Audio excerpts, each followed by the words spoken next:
கேரள மாநிலம் கொல்லம் அருகே மீனவருடைய வலையில் சிக்கி கரைக்கு வந்திருக்கிறது திமிங்கிலம். இந்த சம்பவம் பற்றிய முழு விவரங்களையும் பார்ப்போம். கேரள மாநிலம் கொல்லம் மாவட்டத்தில் இருக்கக்கூடிய பரவூர் தெற்கு தொகுதியில் அமைந்திருக்கக்கூடிய இஸ்லாமிய பள்ளிக்கு அருகே இருக்கக்கூடிய கடற்கரைக்கு வந்த படகில் மீனவர்களுடைய வலையில் ராட்சத திமிங்கிலம் சிக்கியிருக்கிறது.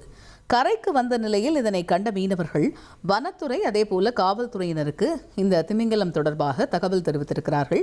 உடனடியாக வனத்துறை மற்றும் காவல்துறையினர் பொதுமக்களுடைய உதவியுடன் இந்த ராட்சத திமிங்கிலத்தை கடலில் விடுவதற்கு முயற்சியும் மேற்கொண்டிருக்கிறார்கள். ஆனால் கடற்கரையிலேயே வெகு நேரமாக இந்த ராட்சத திமிங்கிலம் கிடந்ததால் இயந்திர படகில் கயிறு கட்டி இந்த திமிங்கலத்தை இழுத்து சென்று கடலுக்குள் விடப்பட்டிருக்கிறது. நீண்ட நேரமாக கரையிலேயே கிடந்த திமிங்கலத்தை கடலுக்குள் விட எடுத்த முயற்சிகள் தோல்வியடைந்த சூழலில்தான் இயந்திர படகு மூலமாக இழுத்து சென்று கடலுக்குள் விடப்பட்டிருக்கிறது. இது தொடர்பான காட்சிகளை நாம் பார்த்து வருகிறோம்.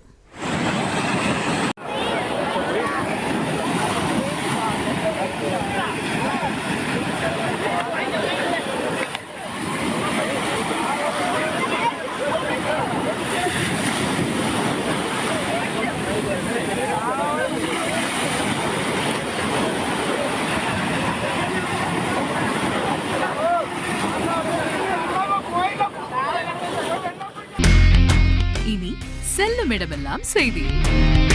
தந்தை டிவியின் வாட்ஸ்அப் சேனலை ஃபாலோ பண்ணினா செல்ல இருக்கும் இடமெல்லாம் செய்தி. இதோ QR கோட் இப்பவே ஸ்கேன் பண்ணுங்க, ஃபாலோ பண்ணுங்க.